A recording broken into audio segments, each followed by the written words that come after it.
మనతో పాటు బండారు రామ్మోహన్ రావు గారు జాయిన్ అవుతున్నారు. రామ్మోహన్ రావు గారు నమస్తే.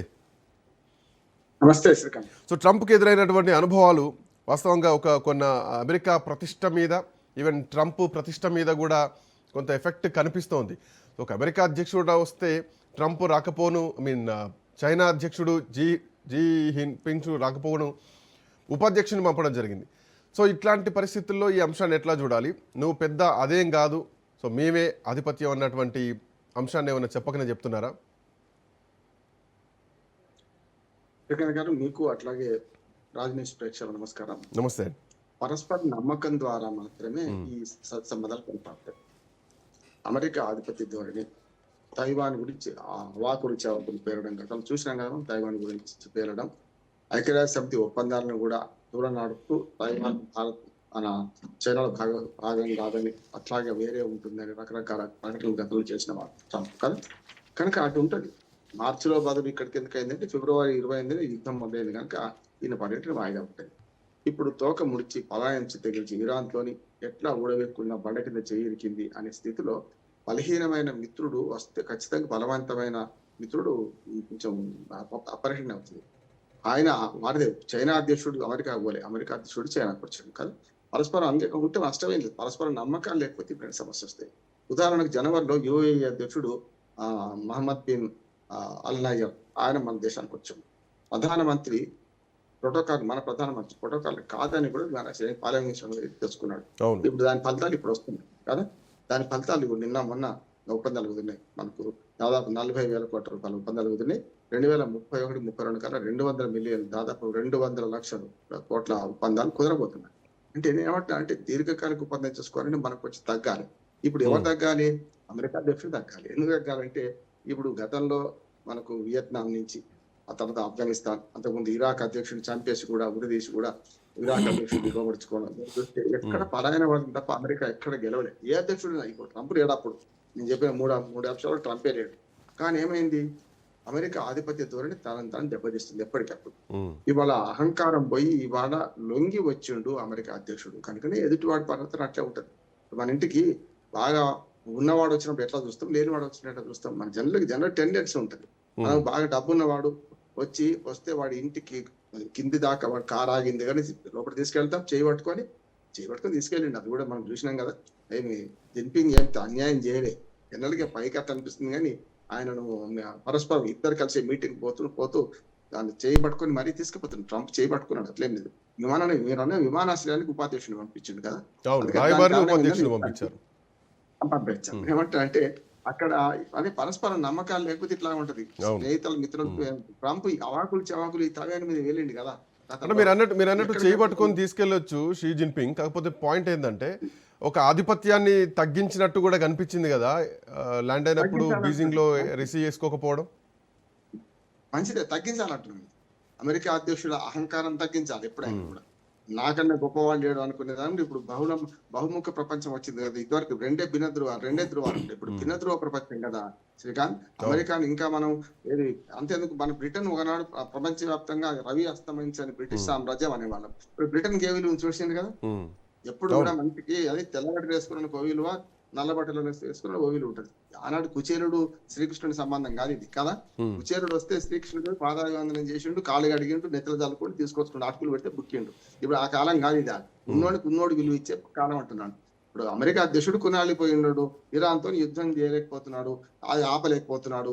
ఇప్పుడు అవసరం ఏంటంటే ఎందుకు వచ్చినప్పుడు చెప్తాను. అవసరం ఏంటంటే చైనా అధ్యక్షుడు తన అవసరము. ఇరాన్ ఒప్పించారు బాబు, మీరు అన్ని ఇస్తున్నారు, అన్ని రకరకాల ఆయుధాలు ఇస్తున్నారు, ఇరాన్ కొంచెం తగ్గమని చెప్పండి అని అనడానికి వచ్చిండు. లోపల ఏం జరిగింది మనకు తెలియదు. నా ఊహ అయితే నాకున్న పరిజ్ఞానం మేరకు శ్రీకాంత్ నేను మాట్లాడేది లోపల ఇదే జరిగింది అంటున్నాడు. ఇప్పుడు వసుదేవుడు అటువంటి గాడిద కాళ్ళు పట్టుకుంటాడు. ఇప్పుడు గాడిదేవుడు వసుదేవుడు నేను చెప్తారండి. కానీ మొత్తం మీద అమెరికా అధ్యక్షుడు తగ్గే వచ్చింది కదా, అవసరమే కదా. అందుకే ఇక్కడ ఇంకొక ఫ్యాక్టర్ కూడా కనిపిస్తుంది సార్. అదికు ట్రంప్ ఆధిపత్యాన్ని తగ్గారు, ఈవెన్ ట్రంప్ ఓడిపోయి వచ్చారని చెప్పాలి, చైనా దగ్గర మోకరిల్లిండనే చెప్పాలి. బట్ ఇదే ఎపిసోడ్లో ఎలన్ మస్క్ ప్రాధాన్యత కూడా చైనా పెంచింది. ఎందుకంటే ఎలన్ మస్క్ అక్కడ షాంఘైలో చాలా పెట్టుబడులు పెట్టింది, వేల కోట్ల రూపాయలు పెట్టుబడులు పెట్టి చాలా మందికి అక్కడ ఉద్యోగ అవకాశాలు కూడా కల్పిస్తున్నారు. సో ఇక్కడ టెస్లా అధ్యక్షుడు మస్క్ కూడా కొంత ప్రాధాన్యత పెంచింది కూడా కనిపిస్తోంది కదా. ఖచ్చితంగా. ఎందుకంటే ఇప్పుడు పెట్టుబడి పెట్టేవాడు దేవుడు. ఇవాళ వ్యాపార సంబంధాల్లో ఎట్లా ఉంటదంటే ఇప్పుడు ఇచ్చుటలో ఉన్న హాయి వేరే చెడులు లేదు అన్నట్టు తీసుకుంటానికి ఇచ్చుటోడు అవసరమే కదా. అవును. తీసుకోవాలంటే ఇచ్చుటోడు అవసరం కదా. రెండోది ఏంటంటే ఇరాన్ మస్క్ విషయానికి వస్తే ఆయన మంచి వ్యాపారవేత్త, ట్రంప్ మంచి ఫ్రెండ్, దూరం ఏంటి వాళ్ళ పెట్టుబడులు చైనాలు పెడుతున్నాడు. మన భారతదేశంలో టెస్లా కార్ల షోరూమ్లు పెట్టిండు. వద్దన్నాడు కదా ఇది ట్రంప్ కదా, చైనాలకు పెట్టుబడులు పెట్టొద్దు, నువ్వు వేరే దేశానికి పోవద్దు, మన దేశంలో ఉండాలి, ఇక్కడే ఉండాలి అని కట్టుబంది చేసిండు కదా. రామస్వామి సలహాదాన్ని విడిచిపెట్టుకుని ట్రంప్ చుట్టూ చూస్తే స్నేహితులు ఎవడు మిగిలిలే, ఇప్పుడు మెల్లమెల్లగా పోతున్నారు కనుక వీళ్ళ కునారిపోయి వచ్చింది కనుక ట్రీట్మెంట్ అట్లాగే ఉంటది అంటున్నాడు. అదే చెప్పాను కదా, ఉన్నవాడు వస్తే కిందికి తీసుకెళ్లి పై దాకా తీసుకెళ్తే మళ్ళీ పై పంపించేటప్పుడు కుటుంబం అంతా వచ్చి కింద సాగదోలుతాం. అదే బస్సులో వచ్చినాడు మనం మన ట్రీట్మెంట్ చూడండి. బస్సులో వచ్చిన వాడిని ఏం చేస్తాం మనం, అవును, పైకి రా నేను పైన ఉన్నా అంటాం, వస్తారు, వచ్చిన తర్వాత ఇంటికి పెట్టినప్పుడు తల పెట్టేసుకున్నా కిందికి పోమంటాం, అంతే కదా, బస్ స్టాండ్కి వెళ్ళిపోమంటాం, అంతే కదా. ఇదే అంతే అంటున్నాం. చైనా అధ్యక్షుడు అవమానించలే, ఆయన అవసరం ఆయనది, ఎవరు వచ్చిండ్రు, అవసరం ఎవరిది, వాడిది అవసరం. అంతేందుకు మన ఇంటికి ఎవరైనా వస్తే మన సోఫాలో మనం కూర్చుంటాం, మన రోజు కూర్చునే సింగిల్ సోఫాలో మనం కూర్చుంటాం. ఎదుటివాడికి పక్కన ఉన్న సింగిల్ సోఫా ఆఫర్ చేస్తాం తప్ప మన సోఫా ఖాళీ చేసి వాడికి ఇవ్వం కదా. అవును. మన ఇంట్లో మన ఇంటికి వాళ్ళు వచ్చినాం, మనం వాళ్ళ ఇంటికి కూడా అదే పద్ధతి అవలంబిస్తాం. ఇక్కడ కూడా అంతే అండి, అది సామాన్య ప్రజలకు అర్థమయ్యేటట్టు చెప్తున్నాను. ఎందుకంటే విదేశీ సంబంధాలు పెద్దది కనుక మీకు నాకు తెలిసినా సరే సామాన్య ప్రజలకు అర్థం కావాలంటే ఇది పాటిస్తామంటున్నాడు. ఇక్కడ కూడా అంతే. చైనా అధ్యక్షుడు చైనా దగ్గరికి అమెరికా అధ్యక్షుడు వచ్చిండు కదా. ఇప్పుడు కూడా చెప్పేటోనికి వినటోడు లోకు అని అంటారు కదా. ఇప్పుడు చెప్పే బాధ్యత ఎవరిదైంది, చైనా అధ్యక్షుడు అయింది. నువ్వు ఈ సంగతి చెప్పు అంటున్నావు, వాడు వినే బాధ్యత అమెరికా అధ్యక్షుడు అవుతుంది. ఎందుకైందంటే ఇరాన్ లో భంగపడ్డాడు కనుక ఎట్లా దాన్ని మలుచుకుందాం, రష్యాను ఒప్పించాలంటే ఇరాన్ కూడా చైనా వినాలి కదా మొదలైతే కదా. ఆల్రెడీ మీరు అన్నట్టు మార్చిలో పర్యటన ఉండే, మార్చిలో వాయిదా పడడానికి ఖచ్చితంగా ఇది యుద్ధం కారణమైంది. యుద్ధ సమయంలో మీరు వస్తా అంటే వద్దు అని కూడా సంకేతం ఇచ్చింది చైనా. ఎందుకంటే యుద్ధ సమయంలో నువ్వు వస్తే మాకు కష్టం అని మనమే ఇప్పటికి బదనమైనాం. యుద్ధం మొదలు కాకముందు ఇజ్రాయెల్ మనం పోయేసుడు పెద్దగా ఇపాటి కూడా మోడీ మీద అనేక అవండాలు వేస్తుంది కదా. చూసినావా, ఇజ్రాయెల్ దగ్గర పోయిండు, వాడికి చెవులో చెప్పొచ్చు తెల్లారి యుద్ధం మొదలు పెట్టిండని దీంట్లో ఇంకో పాయింట్ కూడా సార్, అంటే ప్రపంచం ఎక్స్పెక్ట్ చేసింది, ఈవెన్ అమెరికా కూడా ఎక్స్పెక్ట్ చేసింది. అమెరికాలో ఉన్నటువంటి ప్రతిపక్షాలు కూడా ఈరోజు అదే మాట్లాడుతున్నాయి.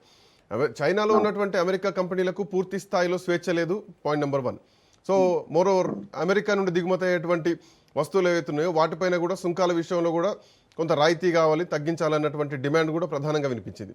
మోరోవర్ ఏంటంటే ట్రంప్ వ్యవహారం ఎట్లా ఉంటుందంటే గద్దించి బెదిరించి మాట్లాడేటువంటి ఒప్పించేటువంటి వ్యవహారం కాస్త చైనా విషయంలో మాత్రం అవి జరగలేదు. చైనా కరాఖండిగా తేల్చి చెప్పేసింది అవన్నీ కుదరదని చెప్పేసి. సో ఈ విషయంలో కూడా ఒక రకంగా ట్రంప్ ఓటం అనుకోవాలి, ఇక్కడ కూడా చైనా ఆధిపత్యం గెలిచింది అనుకోవచ్చు కదా.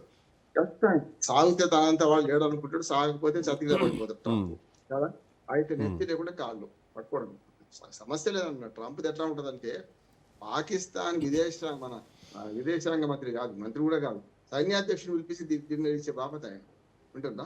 ఒక రకంగా ట్రంప్ అమెరికా ఇజ్జత్ తీస్తున్నాడు, అమెరికా యొక్క పరువు మొత్తం పాడు చేస్తున్నాడు అంటున్నాడు. అందుకని ఇప్పుడు ఏమైతుందంటే తాను ఏదైతే అయితే తలకెక్కించుకుంటా లేకపోతే కాళ్ళు పట్టుకుంటాడు కదా. ఇప్పుడు జరిగింది అదే మరి. ఇప్పుడు చైనా గురించి ఎన్ని మాట్లాడిండు, ఎంత సుంకాలు పెంచుతా అన్నాడు, ఖబర్దార్ అన్నాడు కదా. అడ్డగోలు సుంకాలు వేసిండు 200% అంటే వాళ్ళు అంతకంటే వేసి మేము కూడా ఇష్టం పోమన్నారు కదా.